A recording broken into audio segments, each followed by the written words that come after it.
सभी आत्मीय जनों को ओम जय भगवान। हमारे सनातन धर्म के ऋषि मुनियों ने समझाया कि इस संसार में अनेकविध योनियों में यानी कि जीव सृष्टि में मानव शरीर श्रेष्ठ है। यदि हम सूक्ष्मावलोकन करें तो प्रत्येक शरीरधारी पशु, पक्षी, जलचर, स्थलचर, भूचर, खेचर सभी में कुछ न कुछ विशेषता निहित है। किंतु मानव शरीर में सबसे ज्यादा विशेषताएं निहित है, इसलिए मानव शरीर को श्रेष्ठ कहा है। हमारे तत्वदर्शी ऋषियों ने, त्रिकालज्ञ ऋषि मुनियों ने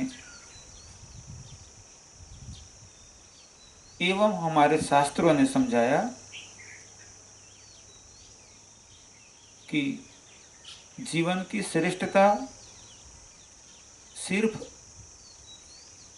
जीवन यापन मात्र से नहीं, किंतु हमारी चेतना शक्ति, हमारी जीवात्मा को संसार बंधन से मुक्त करने यानी कि मोक्ष प्राप्त कराना ही श्रेष्ठ उत्तम कर्म है। सभी जीव सृष्टि 4 पुरुषार्थ में से 2 पुरुषार्थ का पालन करती है। हमारे ऋषियों ने 4 पुरुषार्थों में हमारे कर्मों को वर्गीकृत किया। अर्थ पुरुषार्थ, काम पुरुषार्थ, धर्म पुरुषार्थ और मोक्ष पुरुषार्थ। अर्थ पुरुषार्थ यानी कि जीवन यापन की व्यवस्था करना, जीवन यापन करने हेतु आवश्यकताओं की पूर्ति करना। जो जलचर यानी मछली इत्यादि भी करते हैं। भूचर यानी जमीन पर रहने वाले, उभयजीवी यानी जल जमीन में रहने वाले, खेचर यानी आकाश में उड़ने वाले या तो जमीन और आकाश में गति करने वाले, ये सभी जीवन यापन के लिए प्रयत्न करते हैं, जीवन यापन करते हैं। दूसरा पुरुषार्थ काम पुरुषार्थ, वह भी ये चारों जीव सृष्टियां करती है। तीसरा पुरुषार्थ है धर्म पुरुषार्थ। धर्म पुरुषार्थ मानव करते हैं। मानवों को धर्म का ज्ञान प्राप्त करना, शिक्षण प्राप्त करना, प्रशिक्षण प्राप्त करना एवं धर्म पालन करके अपने जीवात्माओं को वर्तमान जन्म में सुख और उत्तम जीवन जीना एवं आने वाले जन्मों में सुख प्राप्ति हो और उत्तम जीवन जीने की अनुकूलता मिले, ऐसे कर्म करना, ऐसा धर्म पालन मानव करते हैं। इससे भी आगे बढ़कर कोई मानव इस जीव सृष्टि, इस संसार से बार बार जन्म और मृत्यु से मुक्त होकर पुनः जन्म न हो, ऐसी स्थिति को प्राप्त करना यानी मोक्ष प्राप्त करने का पुरुषार्थ यानी कि मोक्ष पुरुषार्थ करते हैं। यानी कि 4 पुरुषार्थ, अर्थ पुरुषार्थ, काम पुरुषार्थ, धर्म पुरुषार्थ और मोक्ष पुरुषार्थ, जिसमें अर्थ पुरुषार्थ और काम पुरुषार्थ चारों जीव सृष्टि करती है। भूचर, जलचर, खेचर और उभयजीवी यानी जमीन और जल में या जमीन और आकाश में गमन करने वाले जीव, ये सभी अर्थ पुरुषार्थ और काम पुरुषार्थ करते हैं, धर्म पुरुषार्थ मानव करते हैं। हमारे ऋषि मुनियों ने समझाया कि मानवों की दिनचर्या कैसी होनी चाहिए। हमारे धर्म शास्त्रों में हमारी दिनचर्या कैसी होनी चाहिए वह समझाया कि जिसके पालन करने से हम अपना कल्याण करें, सर्व कल्याण करें और किसी का अहित न करें। दिनचर्या का प्राथमिक ज्ञान मिले उस हेतु शास्त्र एवं ऋषि मुनियों को उपदेश अनुसार समझाने के लिए मैं प्रयत्न करता हूँ। इसके लिए ज़्यादा जानकारी हेतु शास्त्र अध्ययन या तो गुरु के चरणों में बैठकर परिप्रश्न द्वारा सूक्ष्म ज्ञान प्राप्त किया जा सकता है, किंतु आपको प्राथमिक जानकारी प्राप्त हो ऐसा मैं प्रयत्न करता हूँ। हमारा दिन यानी करीब 24 घंटे, अहोरात्र यानी दिन और रात्रि।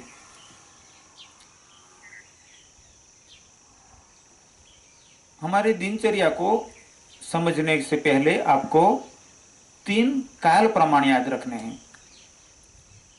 एक घटी यानी 24 मिनट, एक मुहूर्त यानी 48 मिनट और एक प्रहर यानी 3 घंटा। 24 मिनट की एक घटी होगी, 48 मिनट का एक मुहूर्त होगा और 3 घंटे का एक प्रहर होगा। यानी 24 घंटे में 8 प्रहर होता है। हमारी दिनचर्या यानी ये 8 प्रहर में कैसे जीवन जिएंगे, यानी कि एक दिन के सूर्योदय से दूसरे दिन के सूर्योदय, उसके बीच का जो 8 प्रहर का समय है वो 8 प्रहर के समय को हम कैसे बिताए। हमारे ऋषियों ने दिन के 4 प्रहर और रात्रि के 4 प्रहर, उसके नाम, उसका महत्व समझाया है। उसमें रात्रि के 4 प्रहर में अंतिम प्रहर को उषा काल कहा है। रात्रि के 12 घंटों में 4 प्रहर 3-3 घंटे के, इसमें से चौथा प्रहर यानी उषा काल। हम मानवों को उषा काल की शुरुआत में उठ जाना चाहिए, यानी कि सूर्योदय से करीब 3 घंटे पहले उठ जाना चाहिए। हमारे दिनचर्या की शुरुआत कब से होगी? तो जब हम रात्रि को सोए हुए थे, विश्राम कर रहे थे या तो निंद्रा में थे, उससे जगने का जो समय होता है वहां से शुरुआत होगी। तो सूर्योदय से करीब 3 घंटे पहले उषा काल शुरू होता है। उस उषा काल की शुरुआत होने में हमें जग जाना है। निंद्रा से जगकर पहला काम क्या करना है? निंद्रा से जगकर पहला काम हम करेंगे ईश्वर को प्रार्थना करना। जो हमारा सर्वाधार है, जिस शक्ति से हम है, जिस शक्ति के कारण हम अपने अस्तित्व को महसूस करते हैं। हमारे उपनिषदों में, बृहदारण्यक उपनिषद में और अनेकों उपनिषदों में समझाया कि हमारा देखने की जो शक्ति है, उस शक्ति का जो आधार है जो सबको देखता है। हमारी जो सुनने की शक्ति है उसका जो आधार है जो सबको सुनता है, जो सब कुछ महसूस करता है, जानता है, किंतु हम देखने की शक्ति के बावजूद भी उस शक्ति दाता को नहीं देख पाते हैं। सुनने की शक्ति के बावजूद भी उस शक्ति दाता को नहीं समझ पाते हैं। उस परमात्मा, वो हमारा शक्तिदाता, वो सर्वशक्तिमान, वह सर्वाधार, वो परमेश्वर, वह परमात्मा को प्रार्थना करना। जब रात्रि में निंद्रा से जग जाओ तो प्रथम कार्य करो, आंखें आपकी बंद है और उस परमात्मा को प्रार्थना करते हो। प्रार्थना के शब्द संस्कृत भी हो सकते हैं, हिंदी भी हो सकती है, या तो आपको जो भी भाषा में जिस शब्द में अनुकूल हो उस शब्द में आप प्रार्थना कीजिए। भगवान से, परमात्मा से, परमेश्वर से प्रार्थना कीजिए। उसके अनुग्रह को याद कीजिए कि हे परमेश्वर, आपने मेरे पर अनुग्रह करके इस संसार में मुझे मानव शरीर दिया हुआ है। मैं प्रयत्न करूंगा कि मेरे द्वारा सदैव आपकी आराधना हो, कल्याणकारी कर्म हो, अहितकारी कर्म कभी न हो। परमेश्वर से प्रार्थना के बाद गुरु वंदना करो। शरीर को प्राप्त होना, माता पिता के द्वारा शरीर को प्राप्त होना मानव को भी होता है और शरीर को प्राप्त होना पशु पक्षियों को भी होता है। पक्षी को भी शरीर मिलता है तो कोई नर नारी पशु पक्षी के माध्यम से ही मिला है। पशु को शरीर मिला है तो उनको भी कोई नर नारी पशु से शरीर मिला हुआ है। ऐसे हमें शरीर मिला है, वह भी माता पिता के द्वारा ही शरीर मिला है। किंतु इस मानव शरीर को धर्म के मार्ग पर चलाने के लिए मार्गदर्शन करने वाले, धर्मानुसार जीवन के लिए मार्गदर्शन करने वाले, दीक्षित करने वाले, शिक्षित करने वाले हमारे जो भी गुरु हो उनको वंदन करना चाहिए, मानसिक वंदना करनी चाहिए कि इस जीव सृष्टि में पशुओं की भांति जीवन न जीते हुए मुझे धर्म के मार्ग पर जीने के लिए आपने मार्गदर्शित किया, दीक्षित किया। हे गुरुदेव, मैं पूर्ण निष्ठा से प्रयत्न करूंगा कि मैं धर्मानुसार जीवन जीऊंगा। अर्थ पुरुषार्थ और काम पुरुषार्थ तो पशु पक्षी भी करते हैं। जीवन यापन करना, शरीर की रक्षा करना, संतान उत्पत्ति करना, उनको बड़ा करना, ये काम तो पशु पक्षी भी करते हैं। किंतु मैंने मानव शरीर प्राप्त किया और आपने मुझे दीक्षित करके धर्म मार्ग पर प्रेरित किया, मार्गदर्शित किया। हे गुरुदेव, मैं निश्चित रूप से उत्तम प्रयत्न करूंगा कि मैं धर्म मार्ग पर चलूं। ईश्वर प्रार्थना, गुरु वंदना के बाद इस शरीर को देने में निमित्त बनने वाले माता पिता के प्रति मानसिक कृतज्ञता व्यक्त कीजिए कि जिन माता पिता के कारण हमें ये शरीर प्राप्त हुआ है उनके प्रति कृतज्ञता भाव व्यक्त कीजिए कि मन में वो भाव बनाइए कि हे माता, हे पिता, आपके कारण इस पृथ्वी पर मुझे मानव शरीर प्राप्त हुआ है। मैं इस मानव शरीर के द्वारा श्रेष्ठ कर्म करूंगा, कल्याणकारी कर्म करूंगा,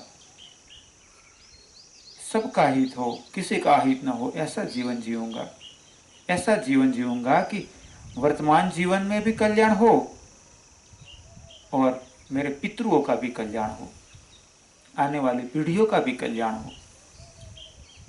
जगने के बाद प्रथम कर्म ईश्वर को प्रार्थना, गुरु को वंदना और माता पिता के प्रति कृतज्ञता। इसके बाद दूसरा कर्म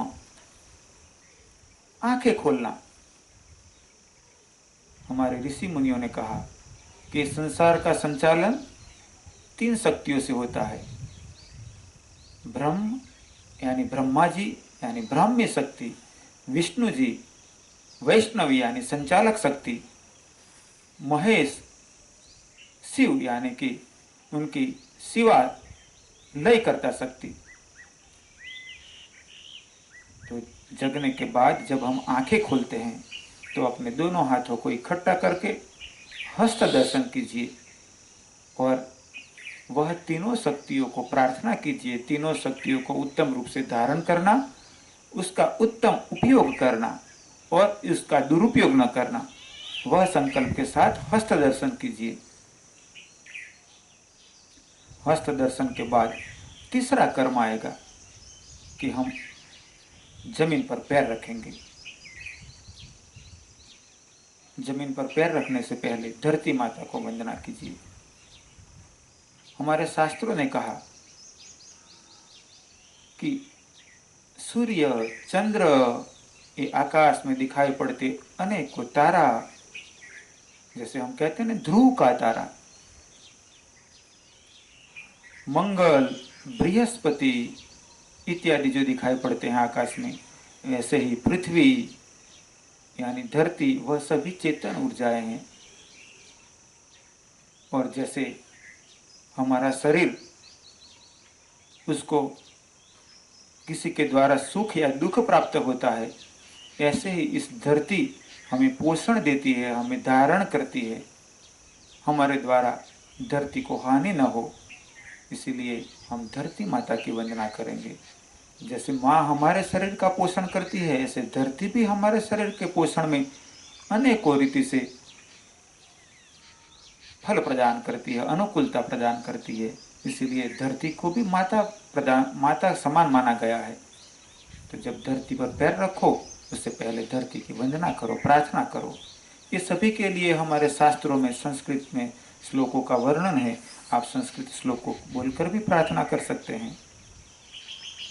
धरती वंदना के बाद आपने धरती पर पैर रखा, क्षमा प्रार्थना की, और इसके बाद अब चौथा कर्म आएगा, उसपान। यानी कि रात्रि को सोने से पहले ताम्र पात्र में जल भर रखा हो, उस जल को सुबह में जब उसपान करते हैं तो उसके द्वारा स्वास्थ्य लाभ होता है और हमारी सोच इत्यादि क्रिया सरल हो जाती है और अनेकों प्रकार के रोग से रक्षा की शक्ति विकसित होती है, या तो रोग होते ही नहीं है और शरीर से कुछ रोग हुए हो तो उसका निष्कासन होना आसान हो जाता है। उसके लिए आधा लीटर से 1.25 लीटर तक का पानी अपनी क्षमता के अनुसार पीना चाहिए। यदि तांबे के पात्र में, ताम्र पात्र के अंदर जल रखा हुआ हो रात्रि में, और उसको यदि उसपान के लिए उपयोग किया जाए तो बहुत उत्तम। तो चौथा कर्म हुआ उसपान। पांचवा कर्म है शौच क्रिया। शौच क्रिया में दातुन करना, जीभी यानी जीहवा की सफाई करना, कुल्ला करना यानी गले की सफाई करना, और मल मूत्र विसर्जन इत्यादि करना। ठीक रीति से शौच कर्म के बाद स्नान करना चाहिए। ये हमारा छठा कर्म है, स्नान करना। यानी कि उठकर पहले ईश्वर से प्रार्थना, गुरु को वंदना और माता पिता के प्रति कृतज्ञता मन से। इसके बाद हस्त दर्शन, दूसरा, तीसरा धरती माता को प्रणाम प्रार्थना, क्षमा प्रार्थना करना। चौथा कर्म उसपान करना। पांचवा कर्म शौच क्रिया इत्यादि संपन्न करना। छठा कर्म स्नान करना। इतने कर्म पूर्ण करने के बाद हम ध्यान करेंगे। हमारे शास्त्रों ने कहा कि ब्राह्म मुहूर्त में जप ध्यान करना चाहिए। ब्राह्म मुहूर्त सूर्योदय से करीब 1.5 घंटे पहले, यानी करीब 96 मिनट 96 मिनट पहले शुरू होता है। हम एक प्रहर पहले, यानी सूर्योदय से करीब 3 घंटे पहले उठकर सभी शौच इत्यादि क्रियाएं संपन्न करके ब्राह्म मुहूर्त से पहले तैयार हो गए। अब ब्राह्म मुहूर्त काल से पहले या तो ब्राह्म मुहूर्त शुरू होने पर हम ध्यान करेंगे। उस परमात्मा का ध्यान करना, उस परम शक्ति को धारण करने का प्रयत्न करना, अपने आप को उस ईश्वरीय शक्ति के साथ जोड़ने का प्रयत्न करना।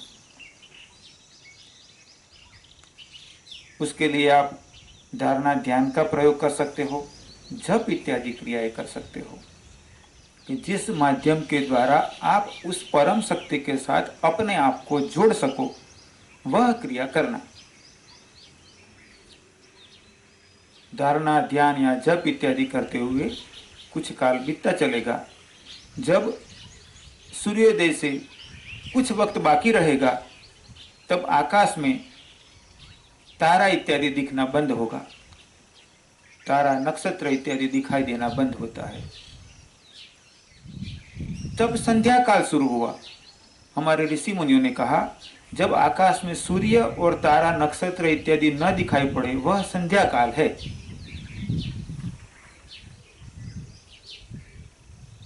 सूर्योदय से कुछ वक्त पहले शुरू हुए उस संध्या काल में हमें संध्या कर्म करना चाहिए। संध्या कर्म के विधि विधानों का हमारे शास्त्रों में उत्तम वर्णन है, जिसमें मुख्यतः प्राणायाम करना, गायत्री मंत्र का जप करना और सूर्य को अर्घ्य प्रदान करना। इसके साथ जानते हुए अनजाने में हमसे जो निषिद्ध कर्म पाप कर्म हो जाते हैं उसकी निवृत्ति एवं अपनी ऊर्जा को बढ़ाने के, अपनी क्षमताओं को बढ़ाने के लिए, ईश्वरीय ऊर्जाओं को धारण करने के लिए संध्या कर्म किया जाता है। संध्या कर्म करने से कुछ पाप दोषों से मुक्ति मिलती है और पुण्य में वृद्धि होती है। जब सूर्योदय से कुछ वक्त पहले यानी रात्रि में आकाश में तारा नक्षत्र दिखाई देना बंद हो जाए, तब से लेकर सूर्योदय होने के बीच के काल में संध्या कर्म जरूर करना चाहिए। 3 संध्या करने के लिए मानवों का धर्म कर्म है: प्रातःकालीन संध्या, मध्याह्नकालीन संध्या और सायं संध्या। संध्या कर्म संपन्न करने के बाद देव पूजन करो, यज्ञ करो। आप जिस देवी देवता को मानते हो उस देवी देवता का पूजन करो, यज्ञ करो। देव पूजन, यज्ञ इत्यादि संपन्न होने के बाद आसन, प्राणायाम, व्यायाम इत्यादि का अभ्यास करना चाहिए। जब आसन, प्राणायाम, व्यायाम इत्यादि अभ्यास संपन्न हो जाए, इसके बाद दुग्धपान करना या नाश्ता इत्यादि करना, वह कर्म कर सकते हैं। और इसके बाद शास्त्र अध्ययन, स्वाध्याय करना। शास्त्रों में हमारे कल्याण के लिए जो सिद्धांत बताए हैं, जो उपदेश समझाया है, उसको अध्ययन करना, समझना। इतना कर्म संपन्न हो जाए तो आपने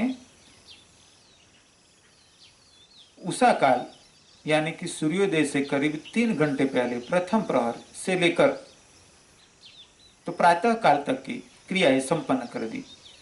अब आप अपने दिन भर करने के कर्म यानी कि जीवन यापन के कर्म, पारिवारिक कर्म, व्यवहारिक कर्म इत्यादि संपन्न करना शुरू कर सकते हो। पूरे दिन भर में मध्याह्न संध्या वह कर्म संपन्न करने का ख्याल में रखना है। आप सुबह से लेकर मध्याह्न काल तक कर्म करते हुए यदि किसी को मध्याह्न से पहले भोजन करने की अनुकूलता हो तो मध्याह्न से पहले भी भोजन करता है, कोई मध्याह्न के थोड़े वक्त बाद भोजन करता है। भोजन करने वक्त याद रखना चाहिए कि भोजन का जो कुल हिस्सा है 4 भाग में से 2 भाग भोजन का, 1 भाग जल का और 1 भाग वायु का रखना चाहिए। जब मध्याह्न काल हो तो मध्याह्न कालीन संध्या कर्म भी संपन्न करना चाहिए। यानी कि प्रातः कालीन संध्या, मध्याह्न कालीन संध्या और शाम की संध्या, ये तीनों को हमें संपन्न करना है। मध्याह्न कालीन संध्या के बाद पुनः आपके दिन के कर्म कर सकते हो। शाम होने से पहले यानी कि सूर्यास्त से पहले यदि आप पुनः कुछ शरबत यानी शरबत या फल इत्यादि या कुछ हल्का भोजन भी लेना चाहो तो ले सकते हो। प्रयत्न करो कि सूर्यास्त से पहले ले लिया जाए, आपको जो भी अनुकूल हो। यदि किसी को आवश्यकता नहीं है तो उनको उसकी जरूरत भी नहीं होती है, किंतु यदि आवश्यकता है तो याद रखो कि प्रयत्न करें कि सूर्यास्त से पहले आहार ग्रहण कर लिया जाए। सूर्यास्त होना और उसके बाद आकाश में तारा नक्षत्र इत्यादि दिखाई देना, इन दोनों के बीच का जो काल है वो सायं संध्या काल है। सायं संध्या काल में पुनः संध्या कर्म करना है। सायं संध्या कर्म करने के बाद रात्रि का प्रथम प्रहर जो है उसमें, जैसे सुबह में प्रथम प्रहर में हमने ध्यान किया था, ऐसे रात्रि के प्रथम प्रहर को भी ध्यान करना है। उस परमात्मा से, परम शक्ति से, विश्व संचालक शक्ति से, हमारी आधार शक्ति से जुड़ने का, तादात्म्य करने का प्रयत्न। तो रात्रि का प्रथम प्रहर ध्यान के लिए प्रयोग करें। रात्रि का प्रथम प्रहर संपन्न होने के बाद विश्राम करना चाहिए, शयन करना चाहिए। रात्रि के जो 4 प्रहर है, इसमें प्रथम प्रहर ध्यान के लिए, दूसरा और तीसरा प्रहर विश्राम, निद्रा के लिए, आराम करने के लिए, और चतुर्थ प्रहर यानी उषा काल वो पुनः ध्यान इत्यादि के लिए। तो रात्रि के दूसरे तीसरे काल में, दूसरे तीसरे प्रहर में विश्राम करना चाहिए। ये हमारे सनातन धर्म के ऋषि मुनियों ने जो दिनचर्या समझाई वह उत्तम दिनचर्या है। उसका जो पालन करता है वह अपना कल्याण करता है, अपने जो पितृओं है यानी अपने पिता, दादा, माता, माता की माता इत्यादि जो अपने पितृ है उनका भी कल्याण होता है। अपने कुछ पापों का क्षय हो जाता है, पुण्य में वृद्धि होती है, अपना कल्याण होता है, विश्व में कल्याणकारी कर्म बढ़ने से उत्तम ऊर्जाएं बढ़ती चली जाती है। और ऐसे कल्याणकारी धर्म कर्म करने वाली पीढ़ियों में वर्तमान में या तो भविष्य में उत्तम जीवात्माएं जन्म भी लेती है। पुनः एक बार याद कराता हूं, फिर 1-2 कहानी कहता हूं। रात्रि के 4 प्रहर, इसमें चौथा प्रहर उषा काल, सूर्योदय से करीब 3 घंटे पहले उठ जाना चाहिए उषा काल शुरू होने पर।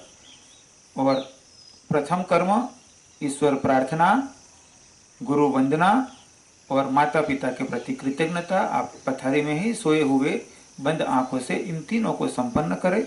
इसके बाद आंखें खोलने पर हस्त दर्शन करें। 3 शक्तियां सरस्वती, लक्ष्मी और काली, सर्जक, संचालक और लयकर्ता, तीनों का दर्शन यानी कि धारण करना, उसके श्रेष्ठ सदुपयोग करने का संकल्प और दुरुपयोग न करने का निर्णय करना। दूसरा कर्म संपन्न हुआ। तीसरा कर्म धरती पर पैर रखने से पहले धरती से क्षमा प्रार्थना करना, वंदना करना। चौथा कर्म उषपान यानी रात्रि को सोने से पहले तांबे के पात्र के अंदर आधा लीटर से 1.25 लीटर तक का जल जो भरा हुआ था उस जल को क्षमता अनुसार पीना, खड़े खड़े नहीं पीना।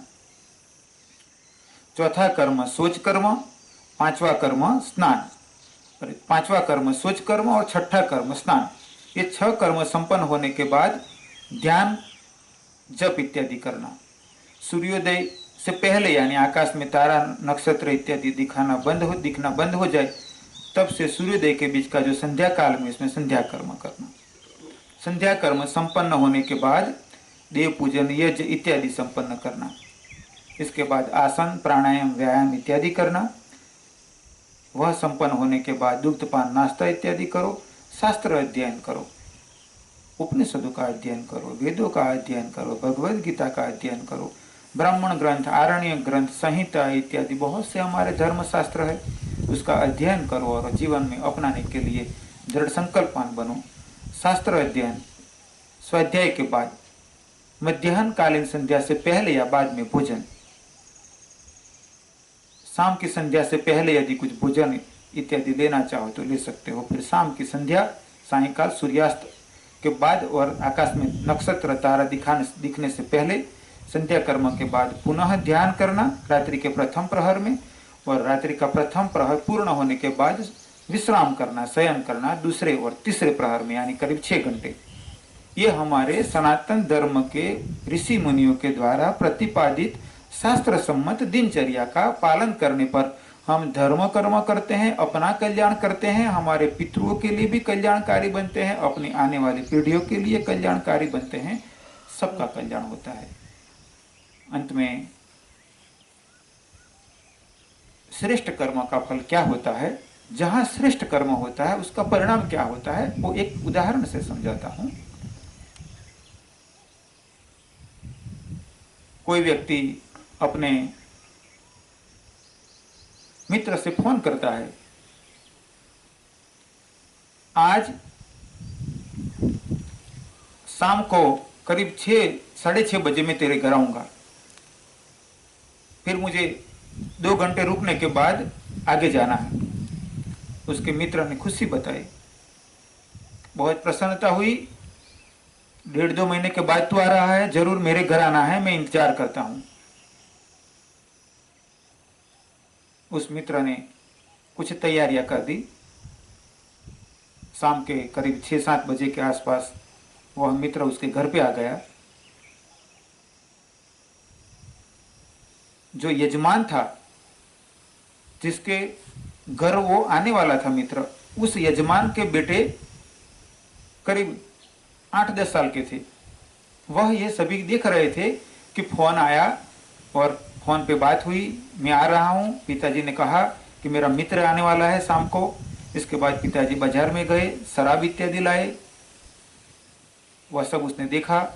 शाम को 6-7 बजे तो वो मित्र आ गया, थोड़ी देर बैठे, बातचीत हुई, फिर एक अलग से कमरे में बैठे, शराब निकाला गया, शराब पिया, कुछ उल्टी सुलटी बातें हुई इत्यादि। इसके बाद अभक्ष्य पदार्थों का या तो हिंसा करके प्राप्त किए हुए कुछ ऐसे द्रव्य जिसको कह, जैसे कि अंडे खाना या तो पशु पक्षियों को मारकर खाना इत्यादि से जो भोजन बनाया था वह सब खाने के लिए बैठे और थोड़ी देर के बाद वहां से गया। ठीक है, जल्दी आना दोबारा। उसने कहा आप मेरे यहाँ आइए, हम भी अपना एक अच्छा प्रोग्राम रखेंगे, पार्टी रखेंगे। तो मित्र वो देख रहा है कि पिताजी भी खुश है और मेहमान भी खुश है। उसके मन में ये चित्र अंकित हुआ कि ये लोग खुश है। ये सब करने के बाद उसके 2 दिन गए और घर पे फोन आया, ओम जय भगवान। उसके पिताजी आवाज पहचान गए। उन्होंने कहा कि प्रणाम प्रणाम मुनि जी, प्रणाम गुरु जी, मैं परसों शाम को आपके घर आ रहा हूं और थोड़ी देर बैठेंगे, फिर हमें आगे जाना है, करीब 3-4 बजे मैं पहुंच जाऊंगा। उसके पिताजी कहने लगे कि हमारा सौभाग्य आप हमारे यहाँ पधार रहे हैं, हमें बड़ी खुशी हुई, हम आपका इंतजार करेंगे। बच्चे वो देख रहे हैं। पिताजी ने बताया परिवार में कि मुनि जी आ रहे हैं, गुरु जी आ रहे हैं, परसों शाम को हमारे घर आने वाले हैं। घर में साफ सफाई कर दी गई, पुष्पहार इत्यादि लाए गए, कई जगह पुष्प इत्यादि रख दिए गए, गाय का दूध लाया गया, कुछ फल इत्यादि लाए गए, टेबल पर भगवत गीता इत्यादि कुछ किताबें रख दी गई। शाम के करीब 3:30-4 बजे होंगे और एक गाड़ी आकर रुकी। इसमें से स्वामी जी और उनके 2-4 सेवकगण गाड़ी में से उतरे और जैसे गाड़ी रुकी और उस लड़कों के, बच्चों के जो पिताजी थे, जो यजमान थे, वो जल्दी से वहां पहुंचे। परिवार के सभी लोग भी पहुंचे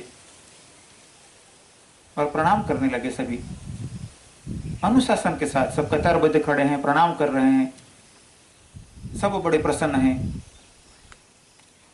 और कुछ बहनें पीछे खड़ी थी, वो धुन करने लगी, ओम नमो भगवते वासुदेवाय, ओम नमो भगवते वासुदेवाय। तो बच्चे ये सब देख रहे हैं और कुछ बड़े बुजुर्ग और उस बच्चों के पिताजी वो स्वामी जी को बड़े सत्कार के साथ घर में ले आते हैं। घर में नीचे बैठने की जाजम बिछाई हुई है, सामने एक अच्छा आसन व्यवस्था किया हुआ है। गुरु जी को वहां बिठाते हैं, हमको चरणों में, उनके चरणों में एक पात्र रख देते हैं। उनके चरण धोते हैं, उनको सब प्रणाम करते हैं, उनको जलपान कराते हैं, दुग्ध इत्यादि लेकर आते हैं, दुग्धपान कराते हैं। कुछ पात्र में फल रखे थे, वो फल तैयार करके वहाँ स्वामी जी के सामने रखते हैं, उनको प्रणाम करके निवेदन करते हैं कि कृपया आप कुछ फल ग्रहण कीजिए, हमें कृतार्थ कीजिए। बच्चे ये सब देख रहे हैं। स्वामी जी ने फल के 2-3 टुकड़े लिए, बाकी सभी सेवकों ने भी फल लिए। थोड़ी देर सत्संग हुआ, कुछ 1-2 भजन भी वहाँ बैठे भक्तगणों ने भजन गाए।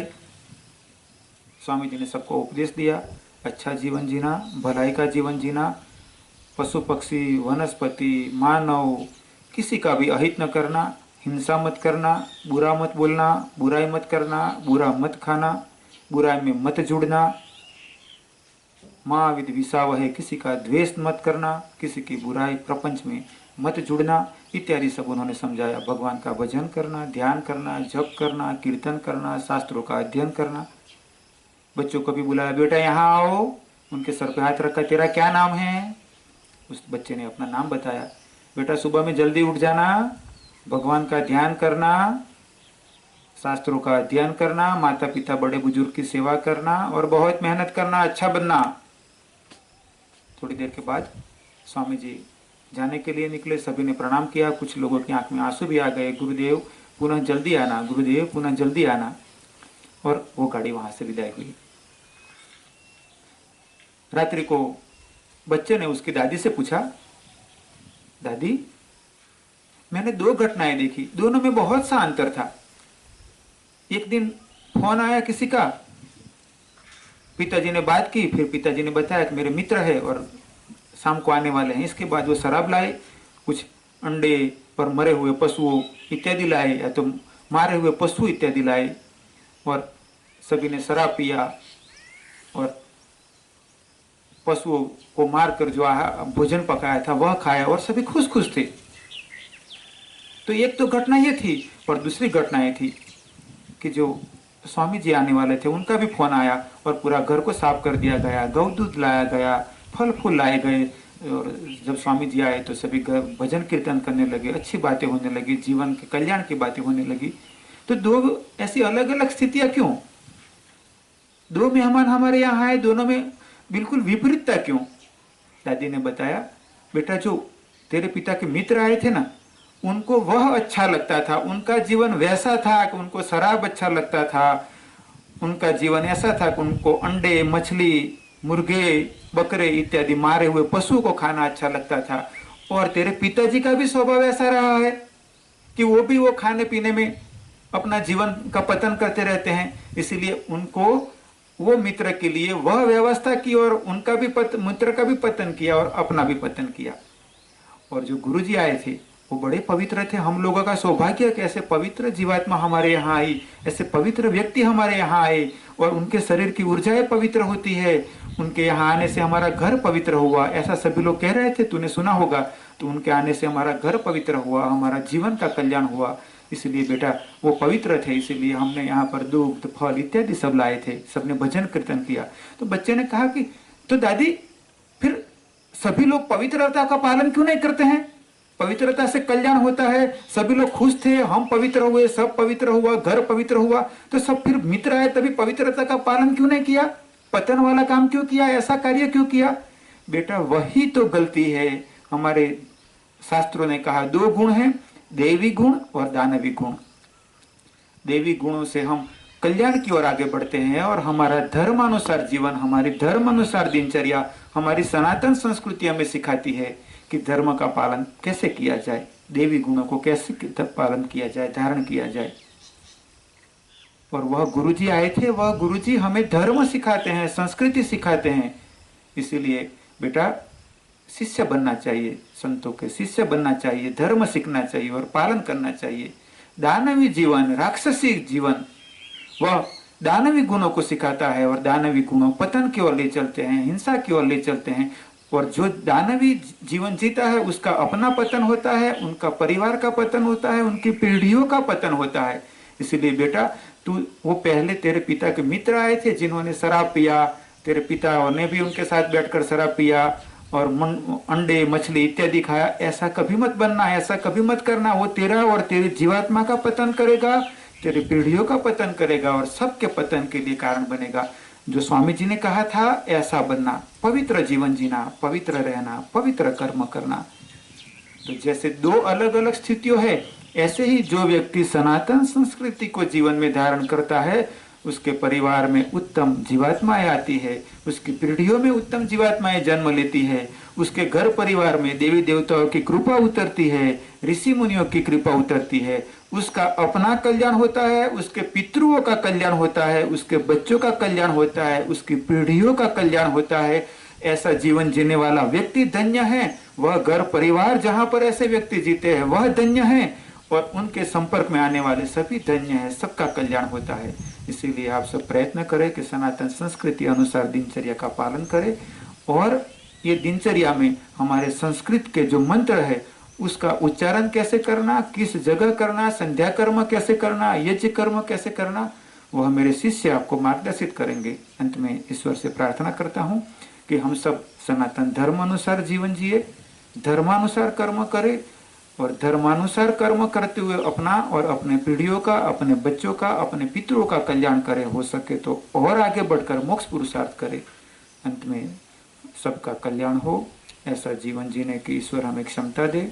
हमारे द्वारा किसी का हित न हो, पशु पक्षी वनस्पति जीव मात्र के लिए हम कल्याणकारी बने, किसी के लिए हिंसक न बने, अहितकारी न बने। ओम ओम। सबका मंगल हो, सबका मंगल हो, सबका मंगल हो।